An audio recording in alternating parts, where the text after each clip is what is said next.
Hi everyone. So எல்லோரும் எப்படி இருக்கீங்க? நல்லா இருப்பீங்கன்னு நினைக்கிறேன். ஸோ ஆக்சுவலாக வந்து பார்த்திங்கன்னா எல்லோரும் படிச்சுட்டு இருப்பீங்கன்னு நினைக்கிறேன், தெரியல. எல்லாருமே இப்போ ஸ்கூல்லேருந்து இப்போ தான் வந்திருப்பீங்க. நான் சொல்ல வர்றது ஹாஃப் இயர்லி ப்ரிப்பரேஷன் போயிட்டுருக்கும்ல, இந்த ஒரு வாரமாக சுட சுட போயிட்டுருக்கும். ஒரு சிலர் இன்னுமே ஸ்டார்ட் பண்ணியிருக்க மாட்டீங்க, இருந்தாலும் பரவாயில்ல. நான் என்னுடைய ஒரு வேண்டுகோள் என்ன அப்படின்னா, ஃபஸ்ட்டு ஒரு விஷயம் மட்டும் உங்கள்கிட்ட சொல்லிக்கிறேன்.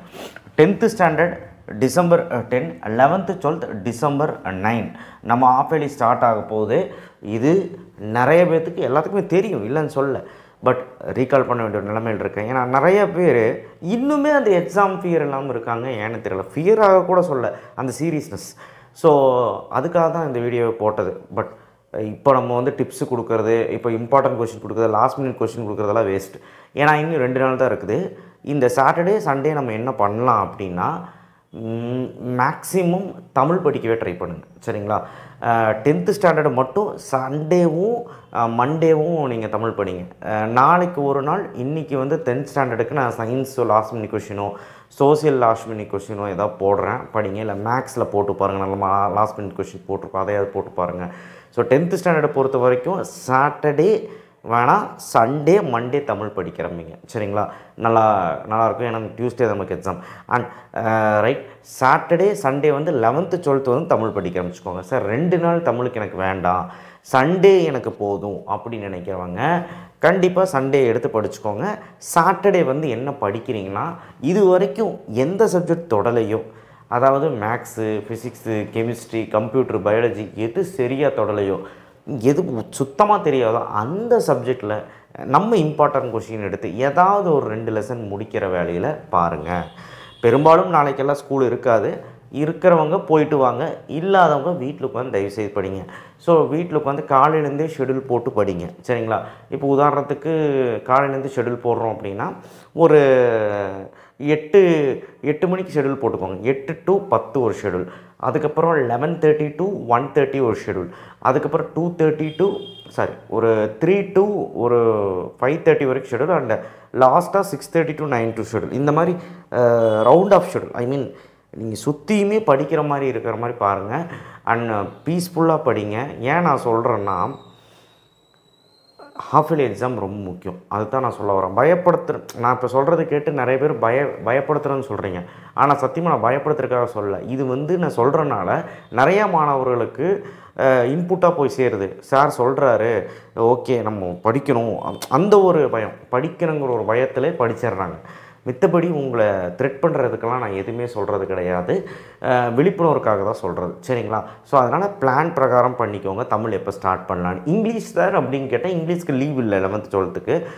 10th லீவ் இல்லைன்னு நினைக்கிறேன். ஸோ அப்போ லீவ் இல்லை அப்படின்னாலும் பிரச்சனை இல்லை. இங்கிலீஷ் வந்து இந்த கடைசி நாள் உங்களால் என்ன பண்ண முடியுமோ அது பண்ணால் போதும். அண்டு அடுத்தடுத்து வரக்கூடிய எக்ஸாமுக்கு எல்லாமே லீவ் இருக்குது, பிரச்சனையே கிடையாது, சரிங்களா? அப்போ அருமையாக அட்டகாசமாக பண்ணிக்கலாம். கம்ப்யூட்டருக்கு மட்டும் ஒரு நாள் தான் சார் லீவு. என்ன சார் பண்ணுறது? நீங்களும் இம்பார்ட்டன்ட் போடலை. கம்ப்யூட்டர் ஏன் சார் இப்படி பண்ணுறீங்க அப்படின்னு கேட்டால், 11th 12th கம்ப்யூட்டருக்கு நைட்டு 9 o'clock வரும், இல்லை 9:30 வரும் வீடியோ, சரிங்களா? ஏன் சார் இவ்வளோ லேட்டாக வருது அப்படின்னு கேட்டிங்கன்னா, ஆக்சுவலாக நான் அந்த கிராஷ் சீரீஸ் ஃபாலோ பண்ணங்காட்டிக்கு என்னால் எல்லா வீடியோவும் ஃபோக்கஸ் பண்ணி போட முடியல. இருந்தாலுமே எல்லா மோஸ்ட்லி இம்பார்ட்டன்ட் கொஷின் போட்டுட்டேன். இன்றைக்கி கூட தமிழ் போட்டிருக்கேன் பாருங்கள். அண்ட் கம்ப்யூட்டர் சயின்ஸ் இன்றைக்கி வந்துடும். நாளைக்கு படிக்கக்கூடியவங்க படிங்க கம்ப்யூட்டர். ஏன்னா கம்ப்யூட்டருக்கு ஒரு நாள் தான் கேப் இருக்கனால கட்டாயமாக நீங்கள் நாளைக்கு படிக்க ஆரம்பிப்பீங்கன்னு நினைக்கிறேன். ஏன்னா கம்ப்யூட்டர் ரொம்ப முக்கியங்க. ஏன்னா இத்தனை நாள் கம்ப்யூட்டர் படிச்சிருக்க மாட்டீங்க. ஸோ அட்லீஸ்ட் இன்றைக்கி இல்லை நாளைக்காவது ஒரு 2 hours ஆகுது கம்ப்யூட்டர் ஒரு 10 டீட்டெயிலாவது முடிக்க ட்ரை பண்ணுங்கள். 10லேருந்து 12 5 மார்க்காவது முடிக்க ட்ரை பண்ணுங்கள். அண்ட் மோர் ஓவர், நம்ம இனிமேல் எக்ஸாம் பற்றி சிந்திக்க வேண்டியதான். நாளைக்கு இது படிங்க, நாளைக்கு இது படிங்கலாம் நான் சொல்ல போகிறதில்ல. தமிழுக்கு என்ன பிளான்னு நான் சொல்லிட்டேன், சரிங்களா? ரியாலிட்டி இதுதான். ஸோ தமிழுக்கு வந்து எப்போ படிக்கணும்னு சொல்லிட்டேன். இப்போது எக்ஸாம் லீவெல்லாம் எப்படி அப்படின்னு நமக்கு தெரியும். இப்போ உதாரணத்துக்கு ஃபிசிக்ஸ்க்கு 2 நாள் லீவு 12th ஸ்டாண்டர்டுக்கு, மேக்ஸுக்கு 3 நாள் லீவு, கெமிஸ்ட்ரிக்கு. ஸோ அப்போ பயாலஜி ஸ்டூடெண்ட்ஸ்க்கு மேக்ஸுக்கு வந்து நல்லாவே கேப் இருக்குது. அதில் கெமிஸ்ட்ரி வந்து நீங்கள் வந்து 2 நாள் எடுத்து படிக்கலாம். 5 நாள் கேப் இருக்குது பயாலஜி ஸ்டூடெண்ட்ஸ், சரிங்களா? ஆனால் கெமிஸ்ட்ரிக்கு கேப் இல்லை பயாலஜி ஸ்டூடெண்ட்ஸ்க்கு. அப்போ நம்ம என்ன பண்ணணும்? பயாலஜிக்கு வந்து கட்டாயமாக நீங்கள் வந்து பார்த்திங்கன்னா, பயாலஜிக்கு, அதாவது நான் என்ன சொல்கிறேன்னா, கெமிஸ்ட்ரி ஒரு 2 நாள் படிச்சுக்கோங்க, சரிங்க, மேக்ஸுக்கு. ஸோ அப்போ மேக்ஸுக்கு 5 நாளுமே படிக்கணும்னு அவசியம். ஒரு 2 நாள் கெமிஸ்ட்ரி அந்த டைமில் படிச்சுக்கிட்டு அதுக்கப்புறம் நீங்கள் இது படிச்சிங்கனாலும் போதும், மேக்ஸ் படிச்சிங்கனாலும் போதும். பயாலஜிக்கு மோரோவர் டைம் டேபிள் வந்து இப்படி ஆகிப்போச்சு, ஒரு நாள் தான் கேப்பு. ஸோ வேறு வழியும் இல்லை, கம்ப்யூட்டருக்கு ஒரு நாள் தான் கேப்பு. அண்ட் ஃபிசிக்ஸ் 2 நாள் போதும். ஓகேங்களா? அதே மாதிரி கம்ப்யூட்டர் ஸ்டூடெண்ட்ஸ்க்கும் வந்து பார்த்திங்கன்னா கெமிஸ்ட்ரிக்கு வந்து லீவு 2 நாள் இருக்குதுன்னு நினைக்கிறேன். ஸோ அவங்களுக்குமே பிரச்சனை இல்லை. 11th ஸ்டாண்டர்டுக்கும் டைட்டாக ஷெடியூலில் தான் இருக்குது. மேக்ஸுக்கு கேப் இருக்குது. ஸோ இந்த கேப்லாம் வந்து பார்த்திங்கன்னா கரெக்டாக தான் இருக்குது. அதனால் பிரச்சனை இல்லை. இந்த லீவில் வந்து நம்ம எதாக இருந்தாலுமே இனி பார்த்துக்கலாம். பயப்படணும்னு அவசியம் இல்லை. நான் கொடுக்குற கொஷின்ஸ் கடைசி நிமிஷத்தில் வந்து நல்லா கேட்டுக்கோங்க. லாஸ்ட் மினிட் கொஷின்னு ஒன்று கொடுப்பேன், 2 செட்டு கொடுப்பேன். ஒன்று சென்டம் எடுக்கிறக்காக, இன்னொன்று இதை மட்டுமாவது படிப்பா, ஒரு 70க்கு 50 மார்க்காக எடுக்கலாம் கடைசி நிமிஷத்தில், இந்த கொஷின்ஸ் எல்லாம் விட்டுட்டு போயிடாத அப்படின்னு போடுவேன். அதே மாதிரி லாஸ்ட் டே நைட்டுன்னு ஒன்று போடுவேன். அதெல்லாம் எதுக்கு நான் போடுறேன் அப்படின்னா, ஒருவேளை நீங்கள் இத்தனை நாள் எதுவுமே படிக்கலை அப்படின்னா கடைசி நாள் நைட்டு அப்படிங்கிற அந்த நைட்னா அந்த சாயங்காலமே அந்த வீடியோவை போட்டுருவேன். அப்போது உங்களுக்கு எப்படி இருக்கும் அப்படின்னா, ஓகே ஒரு 20 கொஸ்டின் படித்தாவது நம்ம ஒரு 70 மார்க் எக்ஸாம் வச்சாங்கன்னா ஒரு 35 எடுக்கலாம், 90க்கு மேக்ஸ் வச்சாங்கன்னா ஒரு 45, 50 கூட எடுக்கலாம் அப்படிங்கிறவங்களுக்கு தான் அந்த வீடியோ. அந்த வீடியோவை பார்த்து நல்லா படிக்கிறவங்களும் அதாவது எல்லாம் படிச்சிருக்கவங்க அந்த வீடியோ நம்பி போகக்கூடாது. புரியுதுங்களா? எல்லா இம்பார்ட்டண்ட்டும் நான் முதல்ல போட்டுட்டேன். அந்த இம்பார்ட்டன்ட் கொஷின்ஸ் தான் நீங்கள் ஃபாலோ பண்ணணும். சரிங்களா? நான் சொல்கிறேன், சுத்தமாக படிக்காதவங்களுக்காக தான் அந்த மாதிரி வீடியோவே போடுறது. ஏன்னா அதையாவது படிச்சுட்டு போய் அவன் பாஸ் பண்ணணுமே தான் நான் வந்து போடுறது, வேறு எதுவுமே கிடையாது. ஸோ தயவுசெய்து இதை புரிஞ்சுக்கிட்டு நீங்களும் அண்டர்ஸ்டாண்ட் பண்ணி வீடியோவை பாருங்கள். அண்ட் 10th ஸ்டாண்டர்டை பொறுத்த வரைக்கும் அவங்களுக்கு இஷ்டம் போல் கேப் இருக்குது.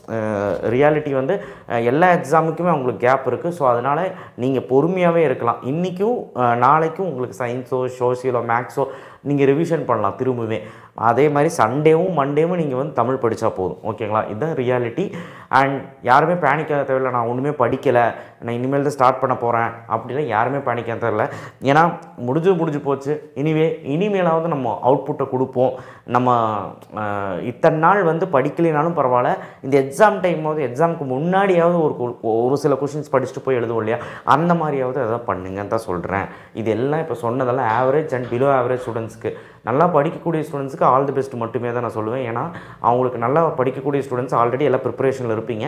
ஸோ எக்ஸாம் டைம் அந்த ரிவிஷன் மட்டும் கரெக்டாக பண்ணிவிட்டு கொண்டு போயிருங்க. ஸோ அதனால் இந்த எக்ஸாம் டைமில் விளையாடுறது, இல்லை ஃபோன் பார்க்குறது, டிவி பார்க்குறது, டைம் ஸ்பெண்ட் பண்ணுறது, வெளியே போகிறது, தேவையில்லாமல் டிஸ்ட்ரக்ஷன் வேண்டாம். ஒழுக்கமாக அந்த படிக்கிற ஃபோக்கஸை கரெக்டாக வந்து படித்து கரெக்டாக கொண்டு போகும். சரிங்களா? இதுதான் என்னோடய advice. And also half yearly mark is more important. அதுக்காக பயப்படுத்தலை. முடிஞ்ச அளவுக்கு ட்ரை பண்ணுங்கள்.